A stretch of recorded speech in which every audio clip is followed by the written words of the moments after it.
Good morning, welcome to lecture number 5, Diagnostic Windows GSC Runtime. Okay, in last lecture we talked about the GSC Diagnostics and now we will talk about the GSC Runtime. The GSC Runtime you can find in Smart Object Application window.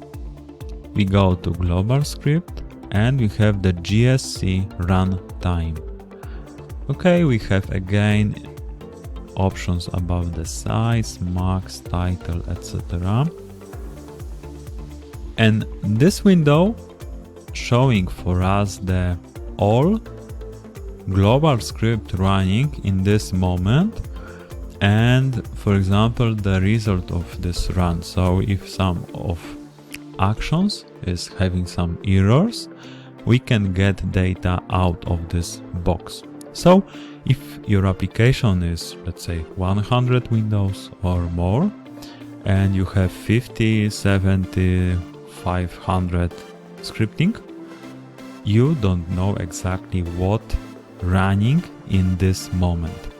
And this GSC runtime is to help you understand which script is running, and you can manage if you don't have too much scripting running in one moment, because your system can be faulty, can have failure if you have too many scripts running in one moment. Okay, so we have GSC runtime, and in the last lectures we created some actions and Visual Basic action and the C action, both running in some of situation. First one is running just once, and second one, the VBS editor action one back. Let's say it's comment, the trigger, and the timer is not there. So we don't have any cyclic actions, but let's start this. Okay, so as you see, we have different window. We have the action name, we have something like ID of our action. It depends if it's Visual Basic or the C. The state of this scripting action was activated. We don't have an internal interval. We have the return value and we have the time when this script was started. Next start is not calculated because we don't have any interval and we don't have any error. It's okay, but let's create the second application action, and let's say it will be action, and this action will be just dim, or we can just copy paste this one. Okay, so we have AB, let's say it will be 4, the result will be 4, and now I will put the info trigger, let's say it will be cyclic, add,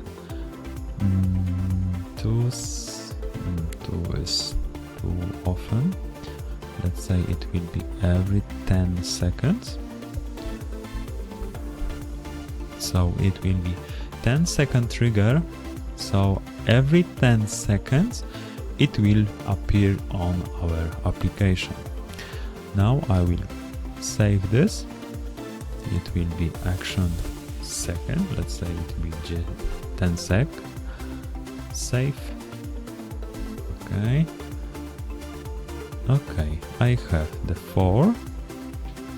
And as you see, I have the result 4, so it was the message, activation interval,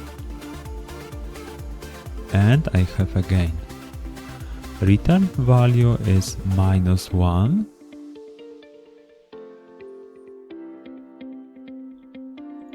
It's 10 seconds, but depends of your buffer of your scripting. It can be more or less than 10 seconds. See, 0, 0, 10.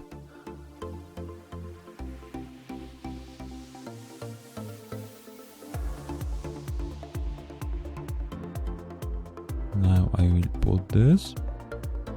It's okay.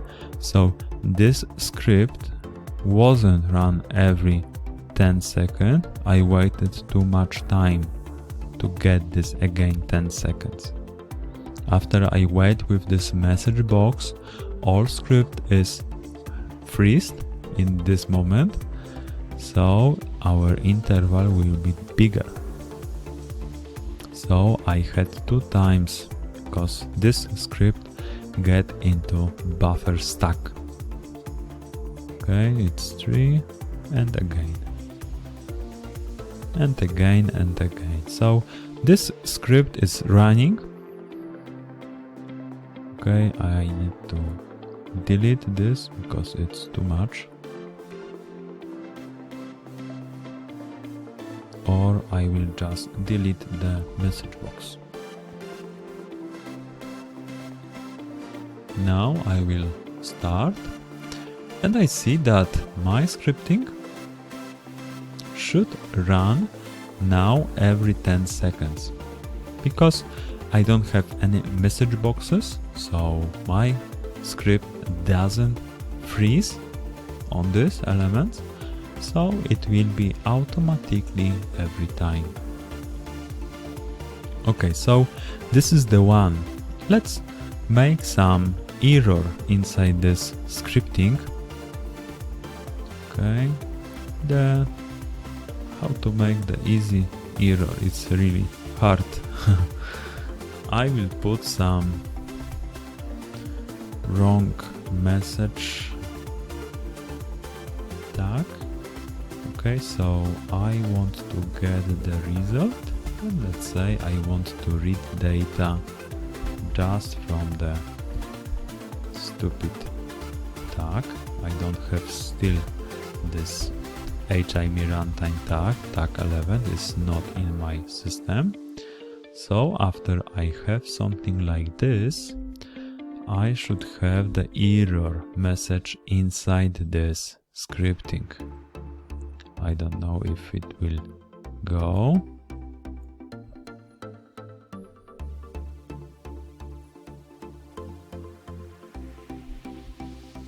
No, I don't have error. This error message, I think it's only when something wrong with this action. The action was ended.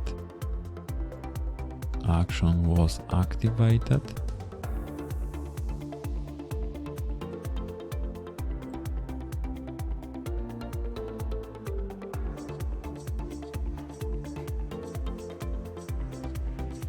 And let's say I will change the trigger. I will delete the 10 seconds and I will change the single.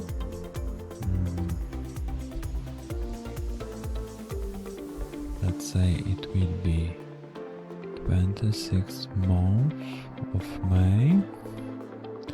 Apply and save. Let's check how it's running right now. Okay, as you see, the action was created, the action second 10 second. The ID is still different, it's changing every time I make some modification. The action was activated. I don't have the interval, but look, I have the next start of my script. So from this window I can find some scripting when it will again run inside my WinCC runtime. Okay, it's the Visual Basic, and the same we have with C actions, but about the C action we will talk later in different course on this platform. Okay, so I hope you understand how to use the global script runtime, that you can look at your full SCADA system about the scripting action working, the global scripting working inside your SCADA, and what you can do with this global script runtime, this object application, that you can manage if your scripting is good enough, you have some errors, or you have some too much time interval activation. So let's say you can answer diagnostic by this, the thing like I showed you. So you have 10 seconds the trigger, but some of scripting inside your system make the freeze for your all application script, and this 10 second is not 10 seconds, it's for example 20 seconds, 50 seconds, etc., because your buffer of your scripting can't get your timing as you wanted. And make sure that your buffer is not exceeding the maximum value, because your OR scripting method will delete your SCADA system and your exe for the scripting will be deactivated. So you need to play with diagnostic of your script by global script runtime and global script diagnostic. Okay, thanks. Let's go to next lecture now.